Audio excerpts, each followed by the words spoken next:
Year sir Sambasivarao, ఒక్క question. అందరికంటే ఎక్కువ భారం మోస్తున్న వాళ్ళు అతి పేదలు. ట్రూ ఆఫ్ ఛార్జ్ కానీ సర్ఛార్జ్ కానీ ఇంకొకటి కానీ మీరు ఎలక్షన్లో ఇచ్చిన హామీ కూడా వాళ్ళకున్న సమస్యను పరిష్కరించేందుకు మార్గం చూస్తానని.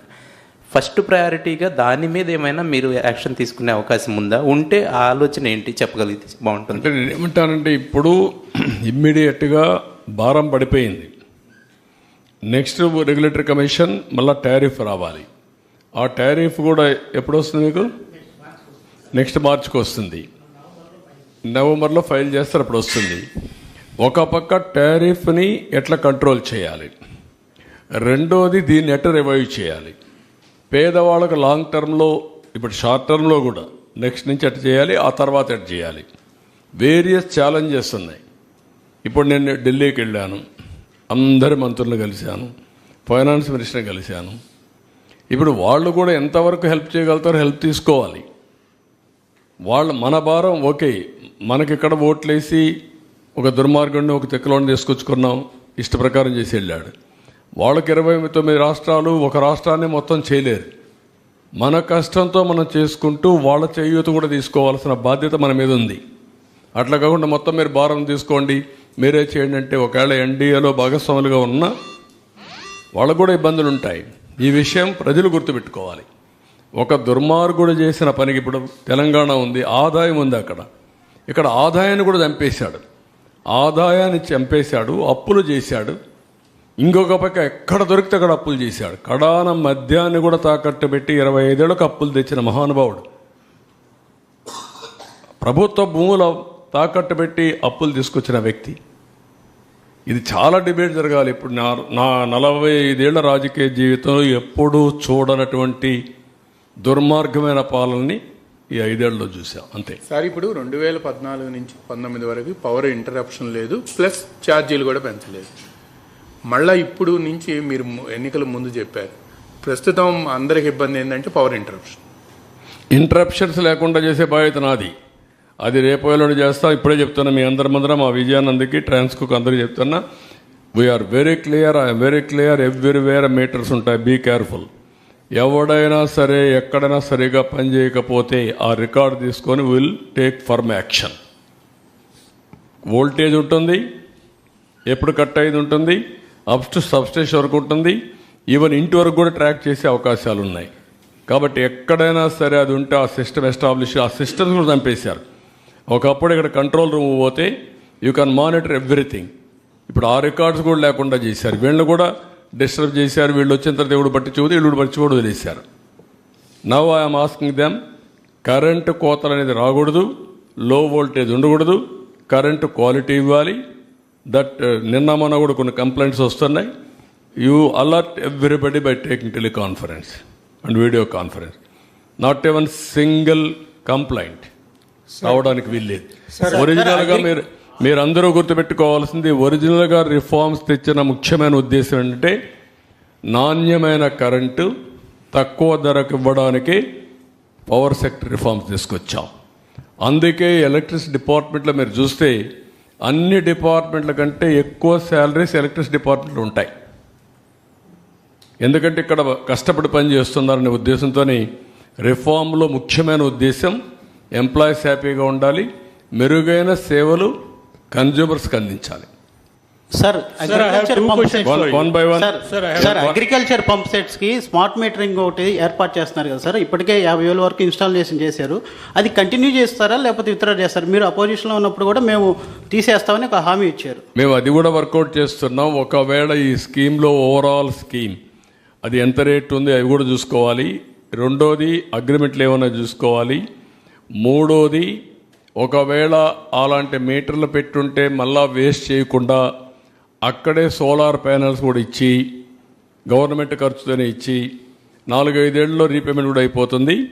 వాళ్ళే ఆపరేట్ చేసుకుంటారు, పవర్ ఉపయోగించుకుంటారు. సర్ప్లస్ ఉంటే డిపార్ట్మెంట్కి ఇస్తారు, తిరిగి డబ్బులు పే చేసే విధానం కూడా తీసుకొస్తాం. ఒక 25% ఎక్కువ కానీ పెట్టామనుకోండి వాళ్ళకు, ఆ 25% డిపార్ట్మెంట్కి ఇవ్వచ్చు. To that extent will pay money. అయితే ఇవన్నీ కాస్ట్లు కూడా చెక్ చేసుకోవాలి. సార్ 2 క్వశ్చన్లు ఉన్నాయి సార్. ఒకటి, power generation units back down అయినాయి లాస్ట్ 5 yearsలో. But at the same time operational expenditure more than 40,000 crores పెరిగింది. ఎక్కడ ఈ ఆపరేషనల్ ఎక్స్పెండిచర్ ఎక్కడ ఖర్చు చేశారు? ఒకటి. రెండు, are you going to revise the proposal to enter in to agreement with SECI? What I have to go through all these things. నేను ఎమోషన్గా నేను ఏదంటే నోటుకొచ్చి మాట్లాడితే నా క్రెడిబిలిటీ పోతుంది. ఫస్ట్ ఆఫ్ ఆల్ ఏం చేసినా have to go through systematically agreement విలువ ఎన్ని, ఇన్వెస్టర్ కన్విన్స్ చేయడమా, వేస్ట్ ఆఫ్ ఎక్స్పెండిచర్ వస్తే ఏం చేయగలుగుతామో ట్రాన్స్పరెంట్గా చేయాలి, కన్విన్స్ చేయాలి. సార్ ఇప్పుడు ఇది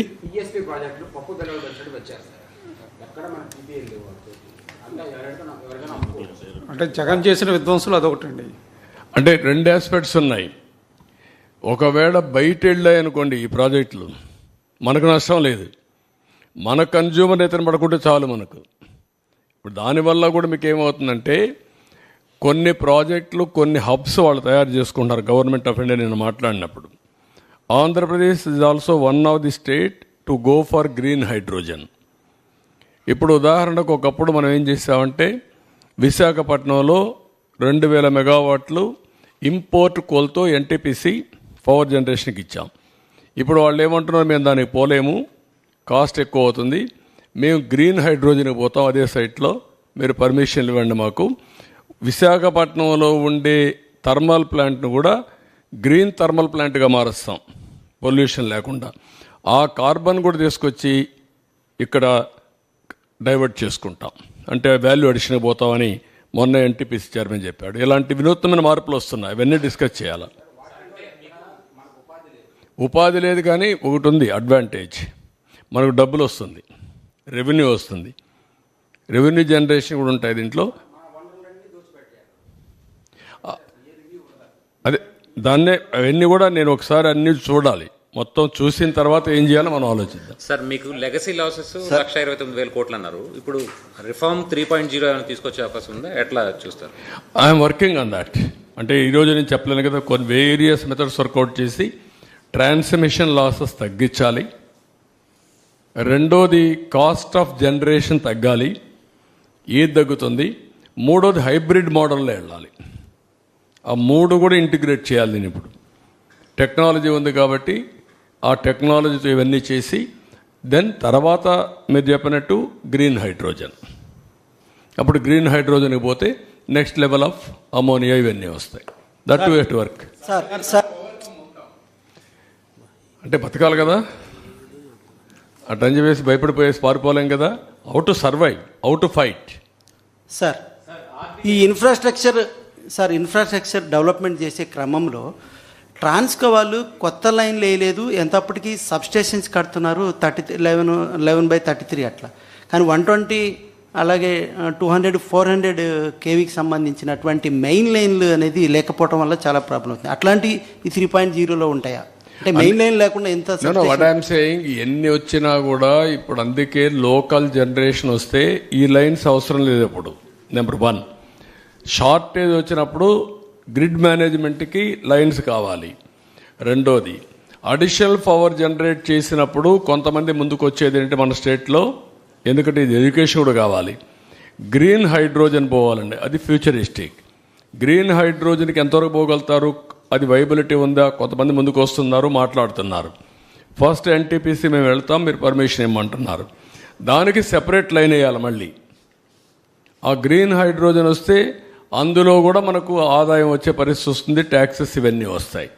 ఇవన్నీ కూడా ఎగ్జామిన్ చేసుకొని మనం గవర్నమెంట్ ఆఫ్ ఇండియా కూడా ఆంధ్రప్రదేశ్ని, మధ్యప్రదేశ్ని, గుజరాత్ని గ్రీన్ హైడ్రోజన్ హబ్స్గా పెట్టుకున్నారు. ఒక 3 రాష్ట్రాలని డెవలప్ చేయాలని చెప్పి ఆలోచిస్తున్నారు. అవన్నీ కూడా ఎగ్జామిన్ చేయాలి. సార్, తెలంగాణ కూడా విద్యుత్ బకాయిలు రావాల్సింది. One by one major subject ఇది. Sir, solar power sir, one by one. Sir, solar పవర్లో పిఎం సూర్యోదయ స్కీమ్ కింద Andhra Pradesh lagging behind sir. We are in 14th place. They are giving 78,000 subsidy for 3 kilowatt and 60,000 subsidy. మనం 1 lakh units కానీ పెట్టుకుంటే, house roof top solar పెట్టుకుంటే 3 crore units generate per month. అదేమా నేను ఏం చెప్పాను, డెమోక్రటైజేషన్ ఆఫ్ పవర్ జనరేషన్ అన్నాను. అంటే మీ ఇంట్లోనే కరెంట్ తయారు చేయొచ్చు, మీ పొలంలో కూడా తయారు చేయొచ్చు, నువ్వు వాడుకోవచ్చు, వాడుకునేది మిగిలిందిగా డిపార్ట్మెంట్కి ఇవ్వచ్చు. రెండోది క్యాపిటివ్ జనరేషన్కి వెళ్ళొచ్చు. ఒకవేళ ఏదైనా మనకు డబ్బులు క్రాస్ సబ్సిడీ ఇవ్వాల్సి వస్తే ఎలక్ట్రిసిటీ డ్యూటీకి వెళ్తే విన్ విన్ సిచ్యువేషన్. ఇప్పుడు ఎట్లా వసూలు చేశారు, ₹1 ఫర్ యూనిట్, 5,000 కోట్లు వసూలు చేసి ఆ డబ్బులు వీళ్ళు తీసేసుకున్నారు, డిపార్ట్మెంట్కి ఇవ్వలేదు.